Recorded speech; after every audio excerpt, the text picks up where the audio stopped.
Kila andiko lenye pumzi ya Mungu lafaa kwa mafundisho, lafaa katika kuwaonya watu na kuwaongoza, ili mwisho wa siku wathibitishwe katika haki na kutenda mema. Ni maneno ya Mtume Paulo akimwambia Timotheo, ambayo kwa hakika yanaakisi maisha na utume wa Mtakatifu Bonifasi, askofu na shahidi. Bonifasi ambaye alitolea maisha yake kwa ajili ya kulihudumia kanisa la Mungu akiwa na asili katika nchi ya Uingereza.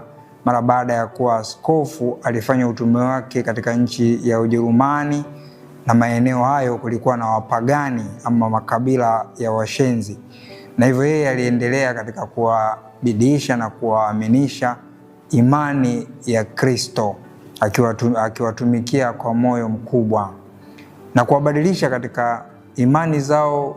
Wengine walikuwa na imani za kishirikina, basi waliweza kumwongokea Kristo. Alitumia muda wake huo na imani hiyo, wakati mwingine alikataliwa, alipingwa, na mwisho wa siku anakubali kufa. Tunapoadhimisha kumbukumbu ya Mtakatifu Bonifasi, askofu na shahidi, swali la kujiuliza lisiwe alikufa kwa namna gani. Swali letu liwe ni kitu gani kilichomvutia akubali kufa. Alikubali kufa kwa sababu alitambua Kristo kuwa sio wazo tu, bali ni uwepo halisi katika maisha na utume wake.